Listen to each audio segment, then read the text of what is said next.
2018, I think it was, rolls around. I'm playing for the Lakers at the time, and I see that the property pops up online, 2 Point Avenue, and I'm like, oh, it's a property. So I get a friend to go out there, and he goes to one of the open inspections. They would not even let him in the house. The agents would not let anybody in the home. You are listening to the Property Developer Podcast, your home for tips, ideas and inspiration to help take your developing to the next level. Now here's your host, Justin Getty. Hello and welcome to episode 87 of the show. How are you doing? Hope you're well. I'm doing fine. Just wrapping up what's been a pretty crazy year. It's actually been a real roller coaster this year with lockdowns and shutdowns, delays with applications, some incredible sales results, and everything in between. I'm actually looking forward to a bit of a break, as I'm sure many people are. I'm actually finishing off the year pretty strongly. We sold the final unit in my last project for a good price, and that'll settle at the end of January, which will put a full stop after that project and basically bring it to a close. On my other project, we've finally started with site works, with excavation and benching underway, which is very exciting to see. It's been a while getting that project out of the ground. Be sure to check out the video I posted on the show's Facebook and Insta feeds to see how it's looking. I'm really looking forward to seeing that project take shape throughout next year. Speaking of finishing off the year on a strong note, there's been a stack of people joining up to the property developer training over the past month, which is amazing. So if you want to start the new year with a bang and finally take that step into property development, then be sure to check out my online course that guides you step by step through the property development process and sets you up to take on your own small scale development, like a duplex or a 3 or 4 unit site. Head over to www.propertydevelopertraining.com to discover more. Remember, you can always catch me on Insta and Facebook with my latest project updates and other news under the handle of Property Developer Podcast. I've been posting some cool videos of the site works that are happening on my latest project, so be sure to have a look at them.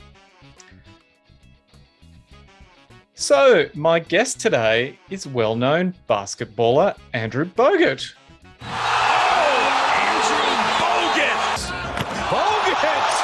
With the right-handed hammer. Andrew made a name for himself playing top-flight basketball in the US and Australia with teams like the LA Lakers and even winning an NBA title with the Golden State Warriors. He also represented Australia in 2 Olympics. While Andrew has acquired quite a portfolio of investment properties, which we'll discuss with him, I wanted to speak with him about a redevelopment project that he started that went anything but according to plan. Andrew's story will be pretty familiar to anyone who's been through a few planning applications, especially if they were a bit contentious for some reason. We talk about how Andrew was blindsided by a local interest group, how the local councillor hung him out to dry, about his trip to the planning tribunal, and how it all finished up. It was a pretty crazy journey for a guy who just wanted to redevelop his land. Many of the challenges that Andrew faced, I've been through myself with some applications, so it was interesting to get his take on the overall experience. I'm sure you will enjoy this conversation, and I started off with my usual question about what food Andrew would eat until he was sick.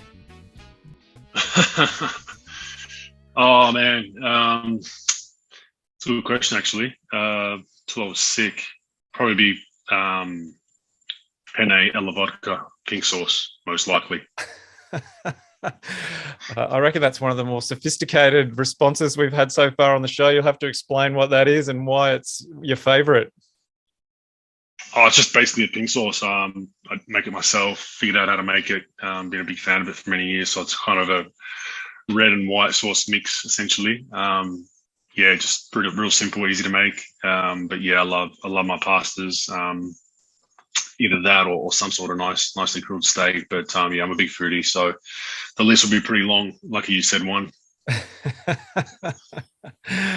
All right. Well, we're here today to talk about property development, which is probably a bit of a surprise when people see your name because they would associate you with basketball. But can you give us a bit of a background on your interest in, well, firstly, property investment before we then get to your foray into what I would call property development and the interesting story that that has. But I understand you've also invested in property over time. How did you get into investing in property? Like anyone else, you're probably your first home is what you invest in. And then, yeah, I mean, I just along the way needed numerous properties for different business interests for me. And then I'd either no longer need that property or move on to something that had more space. So maybe it might be a commercial area or something like that, same as with houses. And then end up trying to keep, whatever I've moved out of and rent it. And I mean, my journey's been all over the place, really. I mix the residential, commercial, all different types of commercial. Some of them are chasing yield. Some of them are kind of strategic where there's just some development upside down the track. Same with residential. So a mixed bag, really. Got involved mainly from an investment point of view, just because once I started to figure out I could make a yield off commercial mainly. And it was a bit, I'm a big fan of commercial, beyond, unless you're in COVID. But commercial for me is a bit easier just to manage myself because, obviously the outgoings and maintenance is kind of the tenant's responsibility for the most part. So I kind of steer more towards that side of things. Residential tends to do my head in for the most part. Rental wise, just because of, the constant the toilet's broken, it's just like just never ends, So as far as a set and forget, I think commercial's the way to go, but probably not so much in the office building space. I look more for I like cafes. I like buildings that have, restaurateurs or food, good quality as tenants, because they usually do pretty well. They pay their bills on time, and that's kind of the short spiel, but all over the place, really. And is it mainly in Victoria, or have you got other holdings elsewhere? Pretty mixed, yeah. A couple of mainly was Victoria, but I'm steering to move out of Victoria for obvious reasons. I just think it's Victoria is so over legislated. Most of Australia is, but Victoria especially, the amount of taxes and levies and all that they're putting on people that own property there. I'm actually steering away from a lot of properties there, and selling off and just get away from there as far as their investment, because the government's just made it so hard to make a little bit of a profit at the end of everything that you pay. So I've been I've had a little bit in New South Wales, a little bit in Queensland, but yeah, it's just one of those things where the majority of it 12 months ago was in Victoria, but I'm starting to phase that out a little bit. And so have you done any development to any of those properties that you've bought, or is that something for the future? No, I haven't jumped into that game yet. I'd be flying blind right now, to be honest. After gone through Beaumaris more from a homely point of view, learned some valuable lessons in that. But as far as the commercial stuff, no. I mean, most of my stuff is either cafes. I try to go freehold. I don't like touching body corp for the most part, because I don't really see, there's not a lot of value in the land holding with body corp. There is a better yield usually, but yeah, I try to stay away from body corp for that very reason. I like to maintain it myself, but there are a few properties commercially that have potential for me to go up above what I own, which is a pretty cool twist to have down the line. But for instance, a couple of those properties, I'll always be looking to see if the neighbouring property pops up, and then just have a bigger footprint on street corners and whatnot. And then, down the line, you might get a knock on the door from someone wanting to put a 10, 15 story apartment up or something like that. So I do definitely keep my eye on that kind of stuff. Okay, well, you've touched on the Beaumaris property, which is really the reason for me getting in touch with you and having a chat. So let's get into that. Do you want to give us a little bit of background? Or let me start off with a bit of background. So I actually live in Beaumaris, which is where this subject site was, and wandered past the block one day during lockdown and saw the yellow public notice sign up on the fence and thought, oh, that's quite interesting. and looked up the plans and saw a pretty substantial development that involved incorporating 2 blocks. So it was the one block at the front and then a second block at the back. And I thought, this is an amazing project for a sort of residential area. It looked incredible. And then didn't sort of think anything further of it until I saw an article in the paper that referenced you, and put 2 and 2 together and realized that it was the same block and that it was you that was doing the development.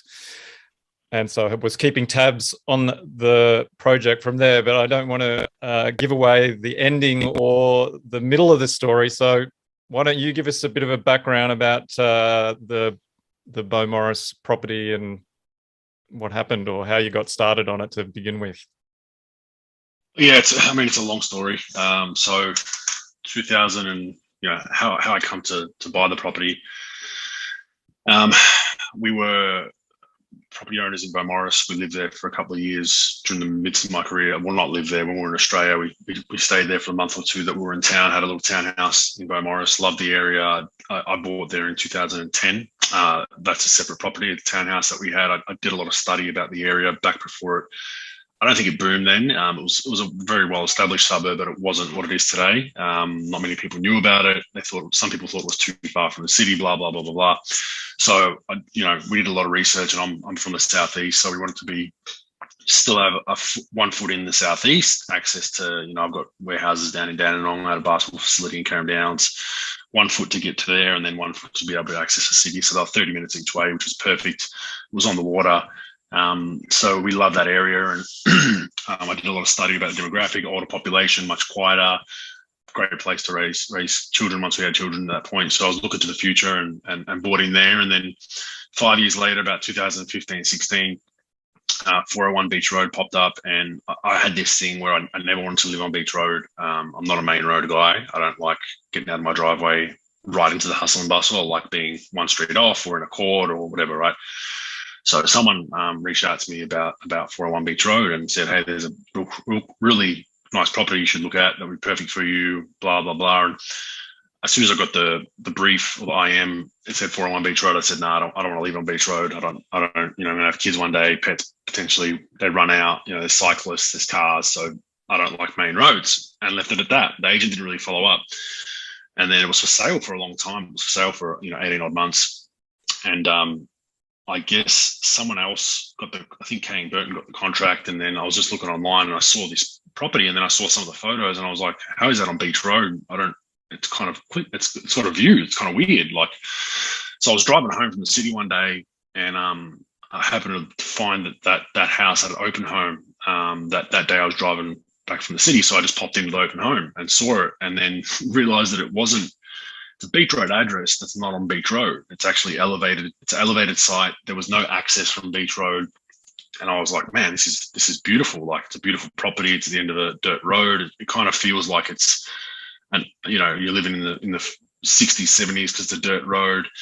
You got views and it's private. So long story short, I ended up buying the property, and we loved the house as it was at the time. We thought we'd live in it one day. This is before we had kids and everything. So I just hung on to it from 2015, had it rented for 4 or 5 years. There was a property at the rear of it, 2 Point Avenue, which is basically 1 block inland from mine, directly behind me. And it was, to say it was overrun and overgrown and not in the best state would be a compliment. The property was an older couple, I think in their 70s, 80s, 90s, very, very old. And the property was, could have been deemed a fire hazard at the best of times. And I just always kept my eye on it and said, if that ever come up, it'd be perfect to get. I'd take my block from 1,000 or 2,000. Just at that point, it was more so for the added space, right? It wasn't even about extending. So kept my eye on that. In fact, I had an agent door knock it randomly and ask them what they were doing. They were, we have no interest to sell, whatever. So 2018, I think it was, rolls around. I'm playing for the Lakers at the time, and I see the property pops up online, 2 Point Avenue. And I'm like, oh, it's a property. So I get a friend to go out there, and he goes to one of the open inspections, They would not even let him in the house. The agents would not let anybody in the home. It was 2 footings had dropped in the home, so it was on a slant. It was unsafe. So that tells you how bad the home was, right? So we were going to buy it, with the demolition in mind anyway. So it didn't worry me, right? But just to give people context, it was in a dismal state. So anyhow, end up going to auction. It went for a really high number. It was myself and another couple bidding, and ended up getting it. So then, our thought process was we'll eventually, contract an architect and then do a bit of an extension reno of the current home, and then factor in that rear block somehow with the pool and a yard and whatever, right? So I knew kind of my first foray into knowing how sensitive the area was with all the overlays was I had a tenant that moved out, and as part of their move out agreement, they scuffed up the wooden floors, right? So they got a contractor in at the end of their tenancy, like most good tenants do, and they rectified the scuffs. They got it sanded and resealed and lacquered and whatever. But what happened was at the front of that property, if people that aren't familiar, there's a conservation site. There's about a couple hundred trees before you get down to Beach Road, and these people that sanded the floor, the contractors threw their sandings. They just dumped it in that area. It's just like little sawmill sandings, right? Anyhow, one of the neighbours reported to the council, so I get a random email from the council saying, "Hey, we're contacting you about, we're going to fine you for illegal dumping." I'm in the US at the time, so I'm like, "What do you mean?" "Well, there's reports that you dumped some stuff, whatever." So I said, "Hang on a second, I've got a tenant in the property. Let me contact the tenant." So I get to the bottom of it. We find out it was the Sanders. I was really forefront.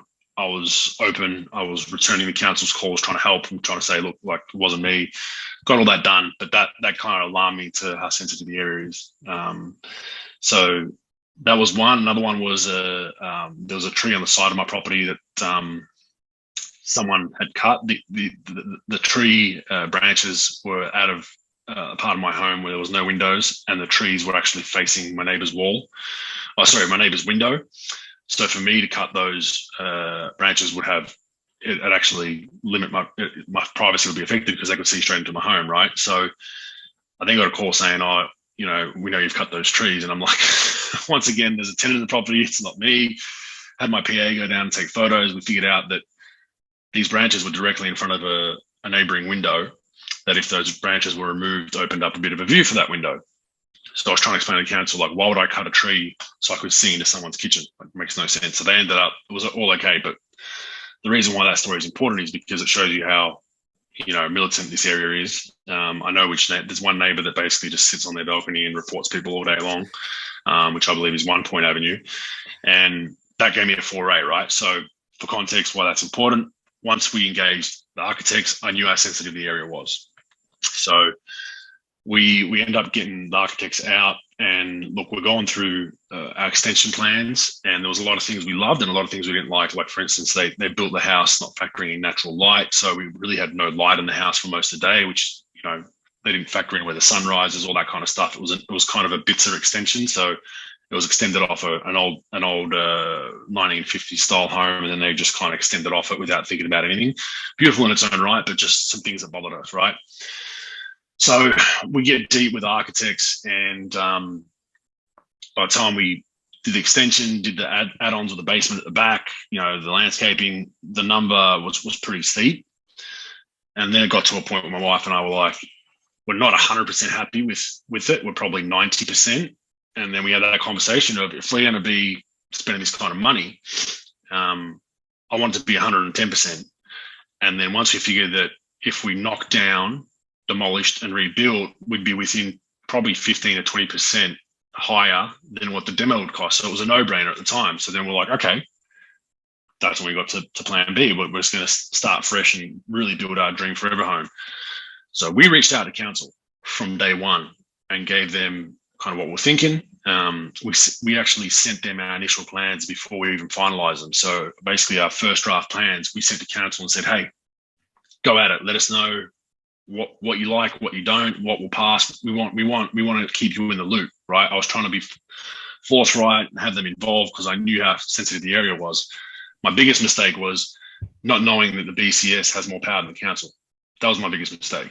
And I was told that I should have reached out to them. And here I am thinking, like, hang on a second, who are you? But that's essentially, the direction this story goes. So we went back and forth three or four times with council. The council development department at Bayside actually commented, like, no one does this. no one involves us with their pre-draft plans. They finalize their plans and put them on our desk and say, this is what we want, and then we have to go back. So they were like really complimentary about, like, we really appreciate the fact that you've involved us from day dot. It saves us a lot of time, saves you a lot of time. So that's basically, where we're at and where it ended. Can you give us a bit of a flavour of what the project looked like? Because it was pretty awesome. Yeah.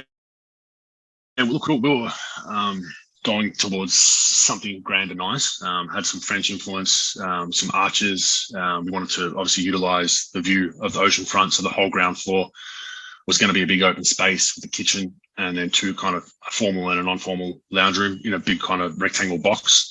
And then a wing went off kind of towards the back, which went to a wellness area with a kind of a gym and steam room, all that kind of stuff, which then flowed down another hallway, which went to the backyard basketball court, like probably a third of a basketball court, which then led to a summer house, kind of granny flat type thing if you got in-laws or whatever. And then the second story was nothing flash. It was, 3 kids' bedrooms and a master. That was it upstairs. We ended up putting in a rooftop area late, just, for fireworks, New Year's, just not really a seating area, but more a viewing area with the views of the bay and the city and whatever. And then the basement, we put in enough space for 8 car park spaces, a theatre, small little wine cellar, and a second kitchen, like cooking and that. So we put in a second kitchen, and that was the scope of it. It was a pretty big build, but when you look at the 2 blocks combined, this is what gets me with the council. They can spin, not the council, the BCS and Beaumaris Modern, they can spin it how they want. We were going to be 30% footprint on site. The rest was going to be open and green, which is unheard of. I mean, you talk to property developers all the time. I'm sure you've done developments. No one does that. It's the opposite. It's 70% footprint, 30% open space. So we were 30% footprint. And arguably, if those blocks were still subdivided, there'd be much less green there, because you'd have 2 houses now being built above, they'd probably be on like 70-30 scale roughly. You've lost a whole lot more. So that was the build. It was an amazing plan we put together with architects at Finesse Architects. All great to work with, and we were very, very happy with it. But yeah, we obviously didn't go that direction. So it was basically around a 2,000 square meter block, consolidated with a large house, and then entertainment sort of areas and amenity in the backyard. Yeah, well, I mean, especially with the age we're living in, we wanted to build something that if we do get locked down, we have everything on site. To be blunt and honest, I'm in a luxurious, privileged position to do that financially. So that was part of the mindset too, was like, hey, okay, if we're locked down again, which is highly likely the way Dan Andrews runs Victoria, we want to make sure that if we are with kids and whatnot, we can navigate having a beautiful home and staying there for a couple of weeks without losing our marbles like most people do every day throughout these lockdowns. So that was definitely a motivation. Yes. Well, just thought I'd clarify. So Beach Road, for those who are listening and not from Melbourne, Melbourne City is built on a large bay, and Beach Road is the road that essentially runs down the eastern side of the bay. So one side of Beach Road has the beach and the bay, and the other side has houses. So, but the block that Andrew's talking about is actually on a unusual elevated parcel of land or area of land on Beach Road that isn't actually right next to the road. So it's actually a pretty special spot. But I imagine you put your plans in and you're not expecting any real challenges given what you were proposing to do across 2 large blocks. Is that right? You thought it'd go for the most part? I didn't understand how this all worked. I'm kind of I ask you a question, give me the answer of, hey, what do I need to do? Give me a list, I'll go and do it. I don't understand the political hand in pockets that the BCS have with council and councillors and your Clark Martins of the world and all those kind of people. So, that threw me by surprise with how much power they have. Yeah, I mean, we lodged plans. Funnily enough, this law has just changed, where now if you lodge plans with council, they don't put whose plans they are. They don't put the name out. I think that's just changed recently over the last couple of months. They don't name the applicant. Coincidence. So when the plans were posted publicly for objectors and whatever, my name was on there, obviously. So what that then did was, the BCS will hide behind the fact that the documents are online. Now, anyone that's accessed the council website before, you at times want to blow your brains out trying to find anything because they're poorly organised, and half the time it crashes, half the time documents aren't where they're supposed to be. So for most everyday people... Sorry, just to interrupt. So BCS is who? Beaumaris Conservation Society. Okay, so that's a local interest group. Local interest, heavy interest group, yeah. And Beaumaris Modern's the other one. There's two of them. They're just militant bedwetters that just cause absolute anarchy. And I plug my podcast. I did a podcast about Bayside City Council. I actually had people, everyday people that have dealt with them and what these people have done to everyday people that were either trying to build a modest dream home or make a small extension, even remove a tree that's dangerous. What they do to them is absolutely appalling. That's a story for another day. But yeah, I mean, they end up, I guess, catching wind of the project. The wording was something like, "Oh, we were blindsided by this. We should have been contacted." And I'm just like, "Who the hell are you? Like, I don't pay my rates to you. Like, you don't do council planning. Why do I need to contact you?" So then they fire up. I'm trying to navigate, like, holy, what's going on here? I'm trying to call contacts of mine and figure out what's going on. And anyhow, in the midst of lockdown, the hardcore lockdowns in 2020, they organised a showing at my property, all of them, 20, 30, 40, 50 of them. And coincidentally, they organised me to be there. So they show up to site during lockdown. Let me reiterate. These are the same people that will abuse people for not wearing masks and for not social distancing and abiding by lockdown laws. They all showed up during lockdown. They then claimed it was part of their exercise routine, which is preposterous. And they, gave tear-jerking interviews around the project, essentially. Just got that headphone. Yeah, I mean, they gave interviews around that. And then the bonus kicker for me is I have my address printed nationally in most newspapers across Victoria and Australia.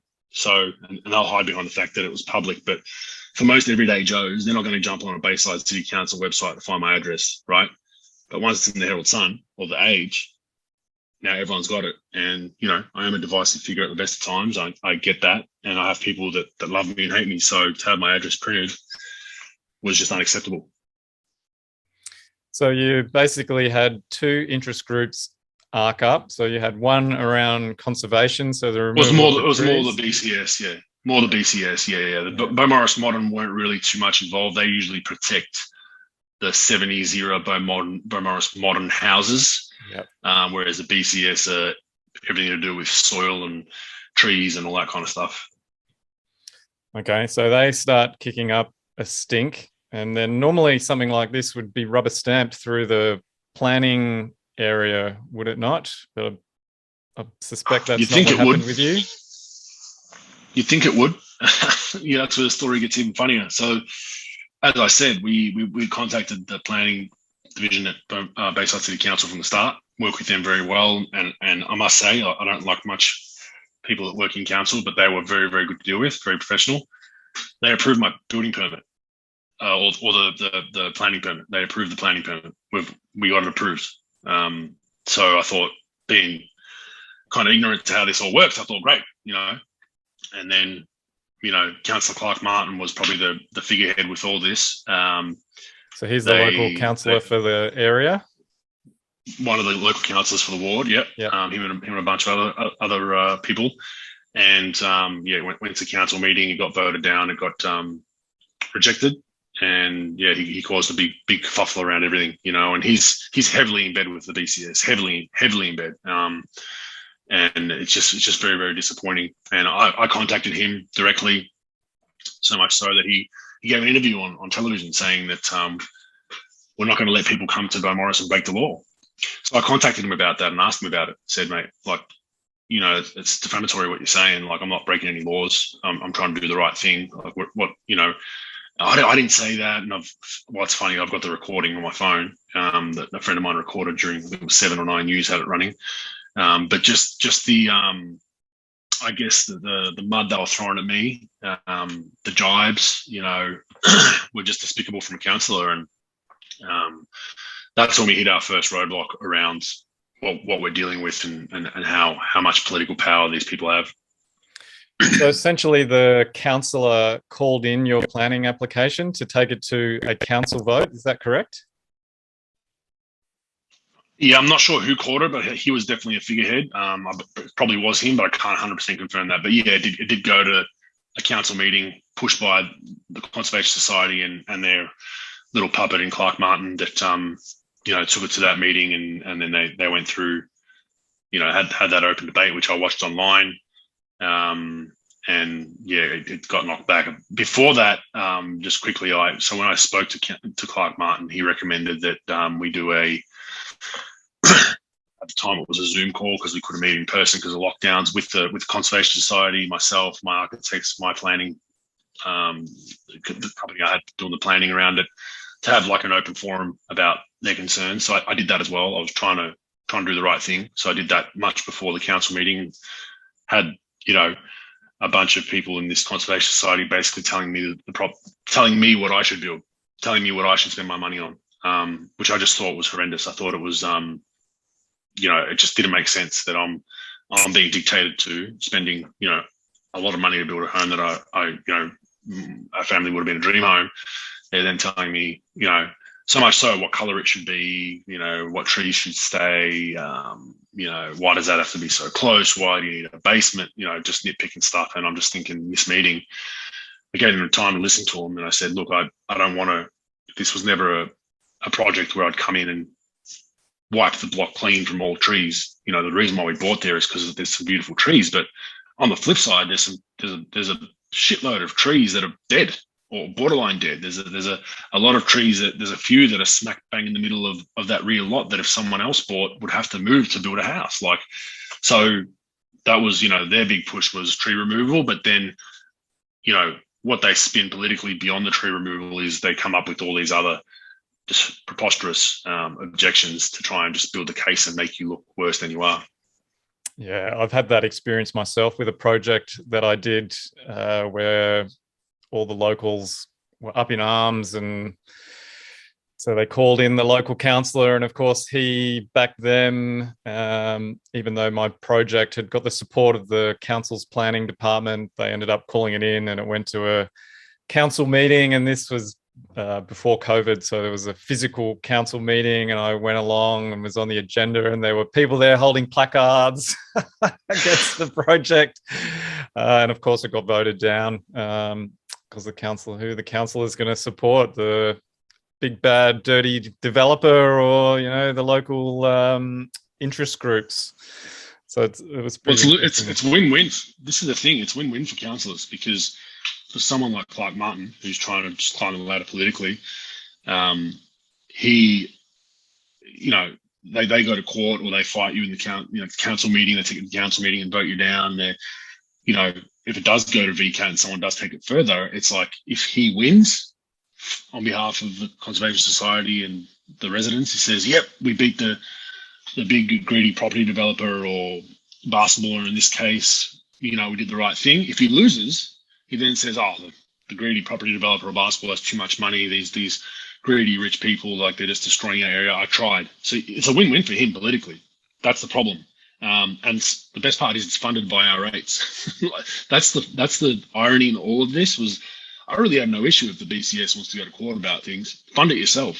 Our rates shouldn't be paying for you to take me to VCAT or me to take you to VCAT, and your representation is paid by my very own rates. In what world is that normal? If you want to do it, Clark Martin, open your wallet, fund it.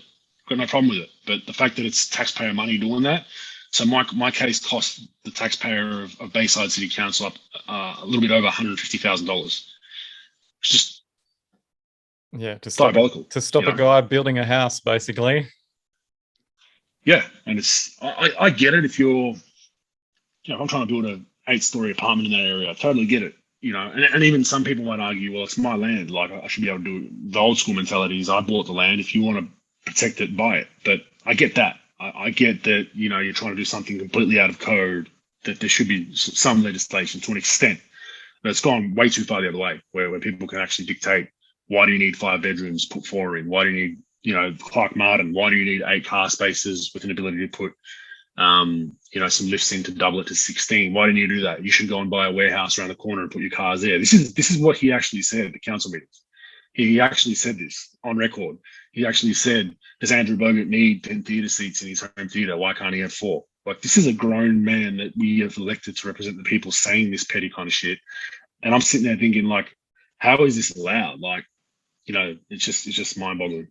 Yeah, I remember in the council meeting where they were talking about my project, and one of the councillors said we had tandem car spaces in some of the townhouses, so back, one in front of the other one. And the councillor goes, "Oh, well, these aren't very popular, are they? These tandem spots? They're not really a great way for a garage to be aligned." And I'm sitting there thinking, but you're allowed to. Whether or not you think it's an appropriate style of garage is irrelevant, because you're allowed to do it under the planning scheme. So what difference does it make? But they just throw mud, just chuck things at it, and then some of it sticks. Look at the objection. If you look up, I'm sure the records are still on the council site. Some of the objections on my property were amazingly stupid. I had, the basketball court's going to make noise from a ball bouncing. The basketball court's going to have floodlights. It's going to light the neighborhood. I had, it's going to be an Airbnb party house. That was one of them. I had one that actually showed up at VCAT was a neighbor's children are avid bird watchers. Like which 70-year-old is an avid bird watcher? I don't believe, like with iPads and all this stuff today. I had too much soil removal for the basement. It was just mind-boggling what they would come up with and throw mud with. And then so I started, I fought fire with fire. Every objector that wrote these things, I looked them up, did some research on all of them, and find out that they're doing detrimental things. Clark Martin, for instance, once worked on an offshore oil and gas rig. And now he's a big green thumb greenie protecting the environment. And he's arguably done more in one day of that working life than I'll ever do. That's detrimental for the environment in my whole life. That's a hypocrisy with all these people. They're saying what keeps them employed and what keeps them on a beautiful taxpayer-funded job where they don't have to do much work other than sip a few lattes a day and sit in their own fart-filled offices and smell their own what.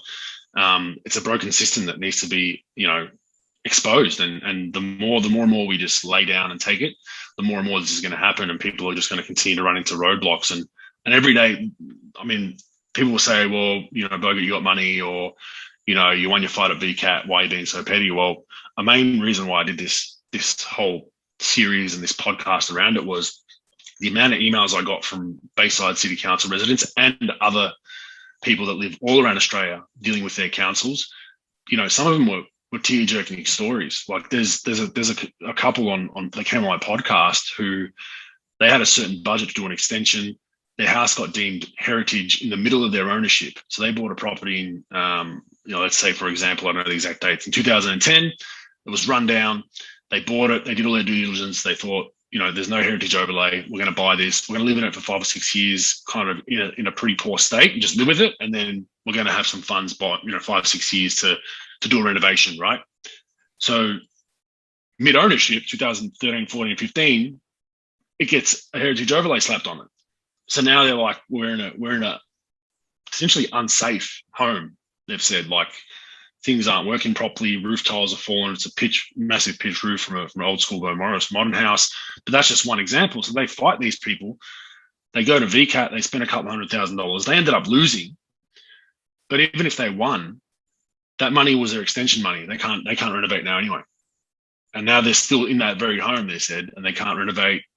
Things are breaking by the day. They can't put a tenant in there because if you put a tenant in there, it's unsafe. Or if they do, they've got, repair costs every other week, So that's just a small example. That's the reason why I'm talking about this is those everyday people that they're really affected and they have no voice to fight this. I do.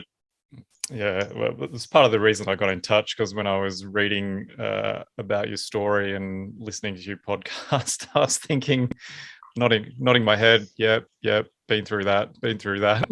And property developers will be going, yeah, pretty standard fare, really, for trying to get anything done in this day and age. But when you went into the meeting, the council meeting, were you still thinking that you would get the permit, that you'd get up? Well, I watched it on Zoom. Look, I mean, once it got to that point and I knew Clark Martin's MO and just the vitriol that he was spraying towards me publicly, what he said on camera, that I'm breaking the law or all that kind of stuff, I kind of knew it was pointless. I knew, I think the majority, I think there was 2 votes for and the rest weren't. And I just knew we were already preparing our VCAT case, to be honest with you, before the council meeting, that we're already preparing that it was going to go to VCAT. We're going to object to it immediately, and we did. And then that was the next phase. So then we get knocked back, and then we're preparing our VCAT case. And just the amount of time, effort, and money you got to spend to get experts out there, for about tree foliage and all that kind of stuff, and soil, and we're doing drone shots. Another objection was our fence was too high in portions of blah blah blah, and I walk my dogs down that road and I'm going to miss a bit of the ocean view for about 12 odd seconds before I get to the end of it, like just stuff like that. So we were doing drone shots, we were doing 3D imaging, which was $5,000 for 3 photos of 3D imaging about what it's going to look like, so a lot of time, money, effort spent. So we started preparing that immediately after that council meeting. And so who was on your team for VCAT? Because I've been to VCAT myself, and you only get one shot at the title, so you really don't want to leave any stone unturned. So who did you have on board? Yeah, we had John Cicero, really, really good. He was awesome. And I mean, most of we prepped, we did it a little bit cheeky. We reached out to as many as we could and gave them a small brief for a quote. And then once you do that, the council can't hire them because once you've given someone a little bit of a brief, they're not allowed to then go for the opposing party. So we try to draw out as many good, notable, lawyers, barristers that we could. But yeah, he was great. And look, it was. Well, the council wouldn't have paid for a barrister, would they? They'd just send out someone from the planning department just to front up. Well, that was the thing. They didn't even want to do it because the planning department they were pissed because they've been trotted on. These are guys that obviously have a degree in planning. They've been to school. They're blah blah blah.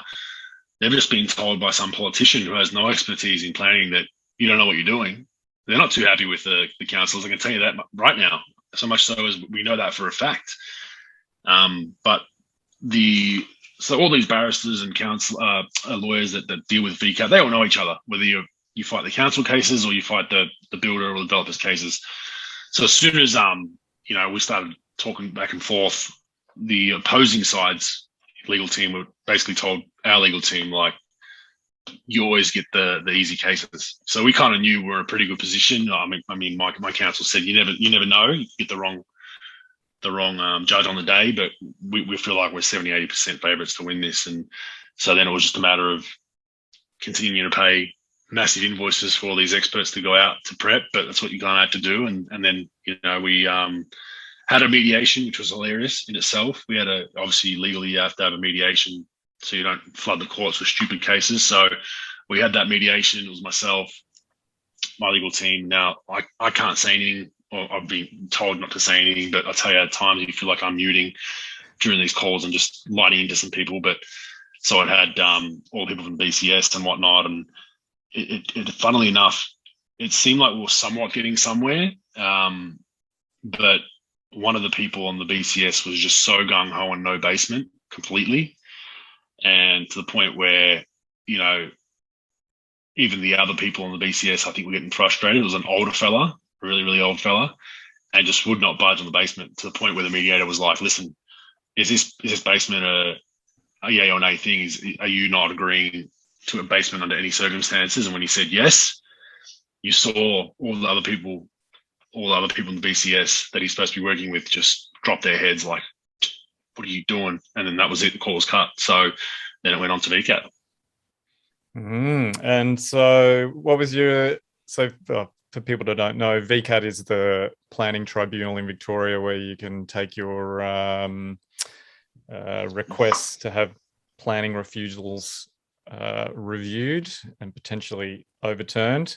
But what was your supposed to be non-political, non-partisan? They're supposed to be, all they're supposed to look at is the building code, your build, and then make an educated decision on that. They're not supposed to be political, even though it's hard to do these days. But that's kind of why people go to VCAT.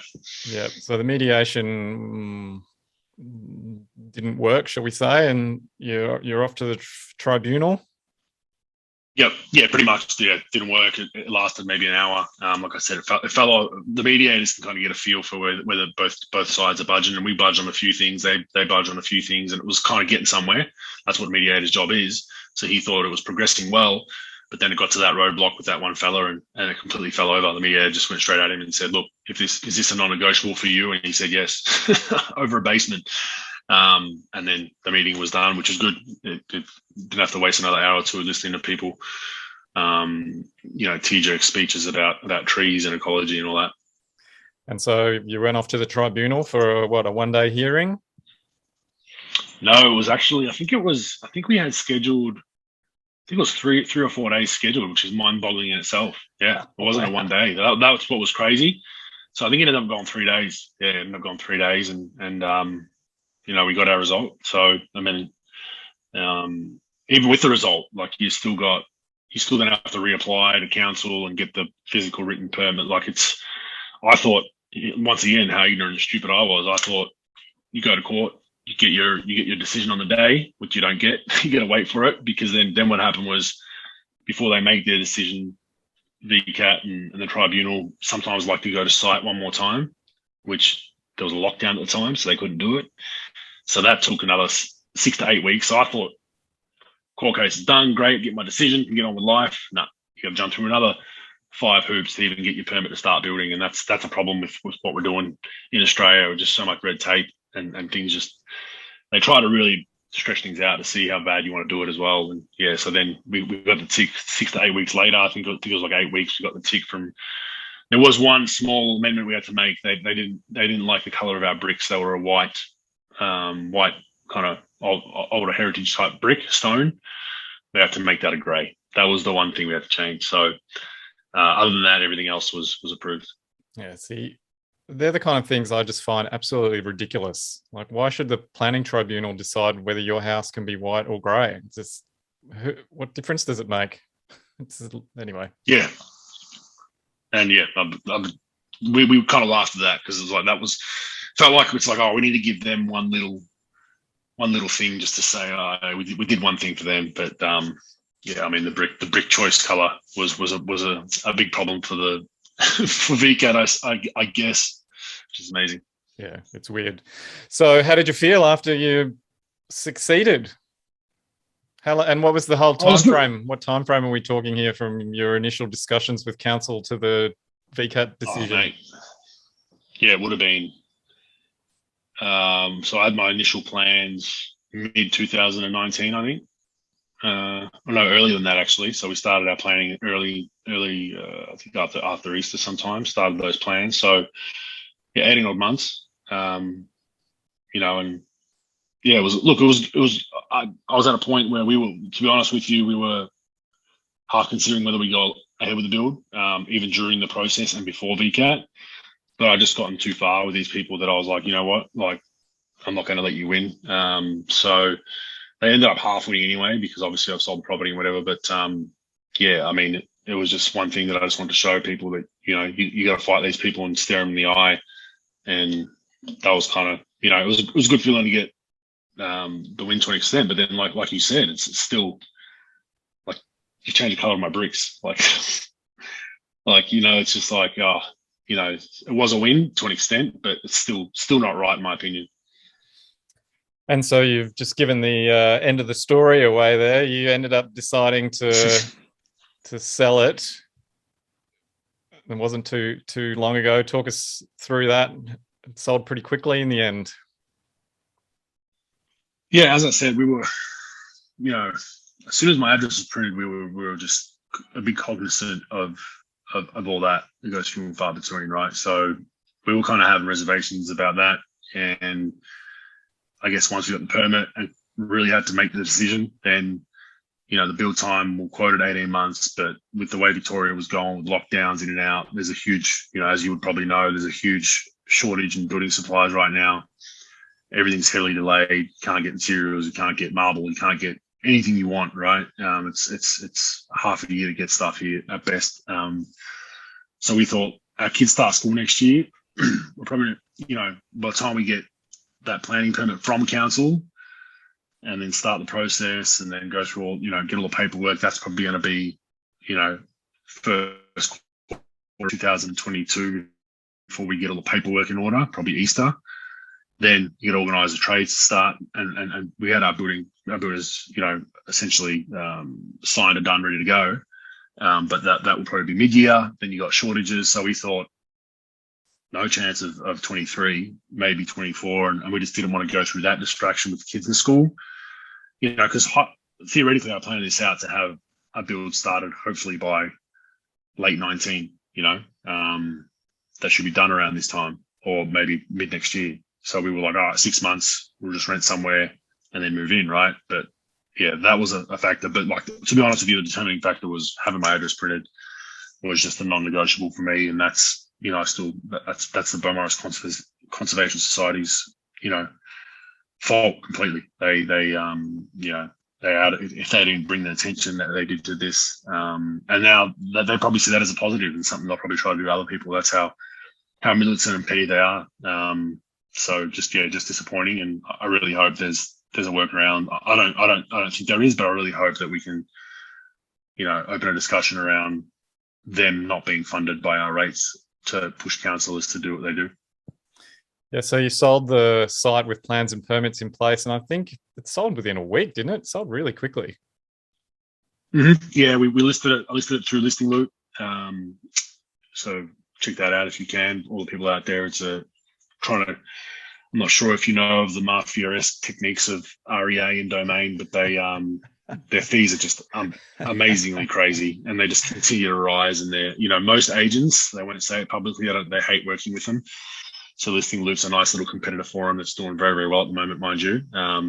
Did very, very well. They got rock bottom advertising. You can actually almost self-advertise. You can show up to the house and get the listing online that day yourself. It won't be professional photos, but you can get ahead of the market by taking photos with your phone, uploading it. Then obviously you'd send a professional photographer within a couple of weeks, but the advantage is your property's on market much faster than going through an agency that has to take photos and then pay the advertising. And you can get them for advertising on their site for, really cheap prices compared to REA. So I listed it through them. And then further on down the week, I think we listed it on a Monday morning. Then we did obviously the bigger websites later on in that week. Had an offer by that Sunday. So, and then had signed off on an offer by that Sunday evening, to a couple that they really liked the fact that the house was livable, that's currently on it, more than livable. And yeah, they decided to buy. I'm not sure what they can do with the rear block. They potentially might subdivide it back and then sell it again. But yeah, it was really surprising. So I guess a thank you would go out to the Conservation Society because of the attention that they brought with the sale of the house. It actually helped a lot because everyone knew about how beautiful and pristine the area was. So it's always nice to have a quick sale. Yeah, it must have been a bit of a relief after everything that you'd been through. Both. Relief. Just look, whenever you list something for sale, if you can get it sold in the first week, you usually know with property sales in the first week where you sit. So if you can get it sold in the first week, like, you're doing really well. But at the same time, there's a bit of sadness, a bit of a heavy heart around it because, a small fringe lunatic minority group has basically dictated what someone can do to an extent, and caused a lot of problems for no reason. So that's the disappointing part of it. It was we just put so much time and effort into the plans. I spent a lot of time in 2019 and 20 of meeting the architects, going back and forth, small tweak here, small tweak there. We got so far along those, and I'm a guy that generally likes to finish something I start. The wife was a little bit sad about it, but we decided that we'll just move on to another project essentially. Yeah. So is there another property development project in the pipeline or in the future from Andrew Bogut? Not right now. Potentially down the line, who knows? But yeah, I mean, as far as this kind of stuff, it's just, for me, it's not, with the current lay of the land with councils and how they're in bed with these fringe groups. It's just, I would hate to be a property developer, like on a daily basis dealing with these people. Like it's just horrendous what they do, what they put you through. And even just a self-reno, someone that's a family that wants to self-reno their house, like I said, the heritage overlay and people protesting at the front of your house, like they just cause problems. And these very same people are doing the same thing. They're a few of them, funnily enough, a few of the objectors lived in my little area there. And, we had one lady giving her spiel during one of those calls, and someone in my team, we're in a group chat, had posted a photo of basically a satellite image of her property, and let's just say it was concrete as far as the eye could see, and no greenery. And she's telling me how many trees I should have on my property. So you're like, that's what you're dealing with. But yeah, as far as all in property developments, I think I'm probably going to steer away from that. I just number one, I have no need to. Number two, if I'm doing it for profit, I don't know the first thing about it, doing it for profit. But I was doing it more for a dream home, quote unquote. Yeah, I always have a bit of a chuckle with this perception that property development is easy, that people have, just buy the block, get your permit, build the houses, sell them for profit. And you go, yeah. Well, you do it like that. To an extent, maybe in this is the hypocrisy of it all. Are these people fighting the same way for, quote unquote poor areas or lower socioeconomic areas? No. It's NIMBY to a T, and they're all for, we're fighting for people that don't have much. No, you're not. You're fighting for yourself, because if you go down to areas that are not deemed as blue chip, you see townhouse after townhouse after townhouse, wall to wall. You can basically hear your neighbour taking a piss next door. There's no parking. You can't even drive through half these bloody streets because these poor people have to park on the street, and it basically becomes a one-lane road both ways. They're not fighting for them. They're fighting about their neighbourhood. We don't want this to happen in our, so why are you letting it happen down the road? So yeah, to your point, you can get planning permits pretty easily in some of those other suburbs, but as long as it doesn't come and affect me, then I'm okay with it. Let's switch gears a little bit just as we close out the interview, because I know you got to get away. What's the best piece of advice you've ever received? Well, it depends on what field, I guess. But I mean, some advice that probably sticks with me financially would be to overpay. I actually posted this on Twitter the other day and got some shit from some bedwetters. But overpay for experiences and food and family and that kind of stuff, and underpay for physical and material things. So that still rings true today. I'll overpay for food. I'll go to these restaurants and try the best thing on their menu and not think twice. And if it's outrageously high, $100 steak, so be it. But when it comes to a physical material asset, I'll try to get the best price and negotiate with the best of them. What about from a business perspective? Have you got any advice out there for people? I mean, in this case, we're talking property developers, but you've obviously got some business experience yourself. For people looking to take their business to the next level, what would your top tip be for them? My top tip would be, I hope people don't take this the wrong way, but your degree doesn't mean shit until you've actually done a project or done a you've been involved in business. I would hire the person that's got no degree but ran a business or done a property development before I'd hire someone with a degree fresh out of school.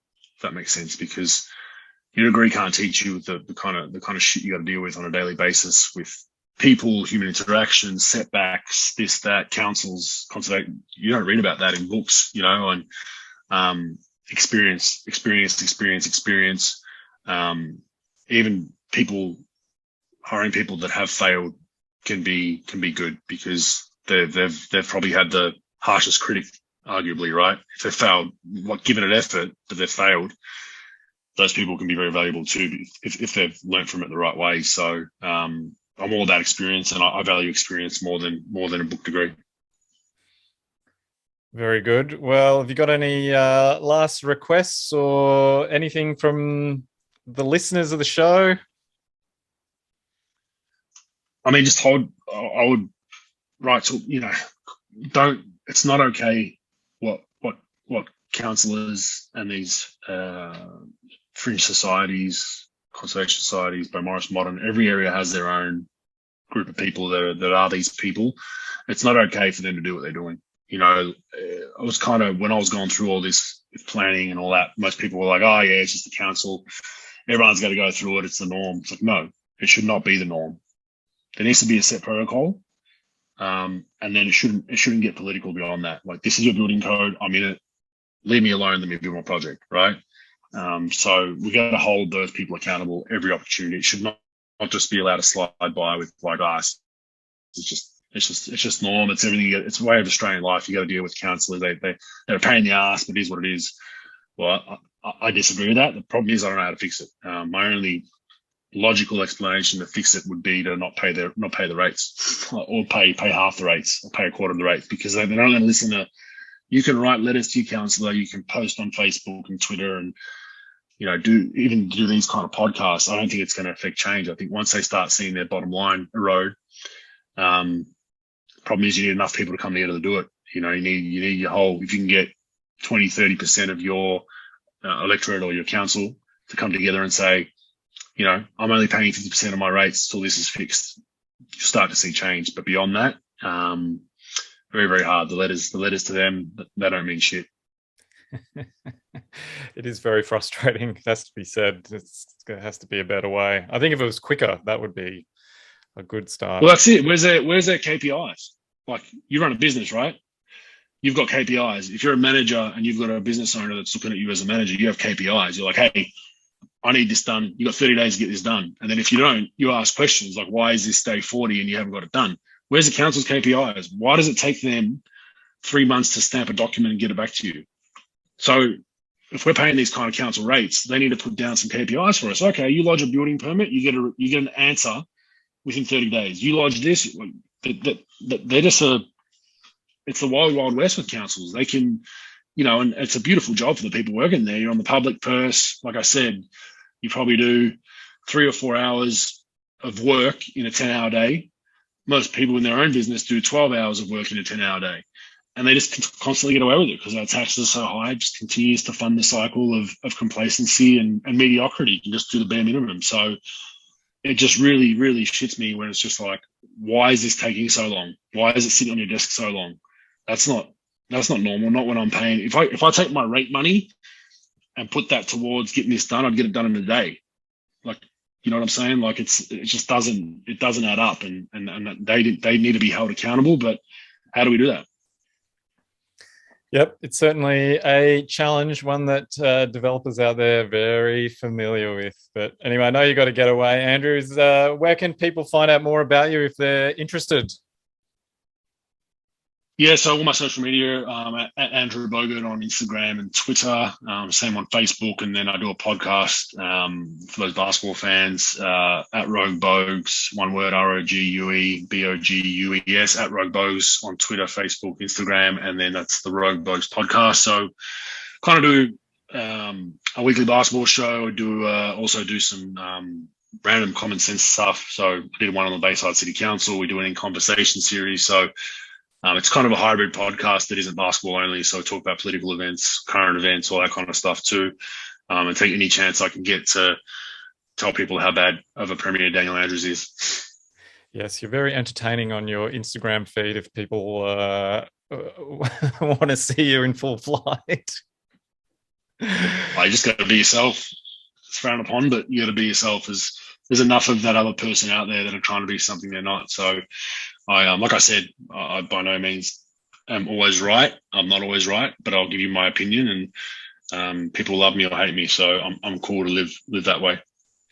Well, Andrew Bogut, thank you for being on the Property Developer Podcast. It's been awesome talking to you about your experience with property development. Hopefully the next one goes more smoothly if you choose to do it, but we really appreciate you coming on the show and sharing your insights with us. No worries. Thanks. Take it easy. See you later.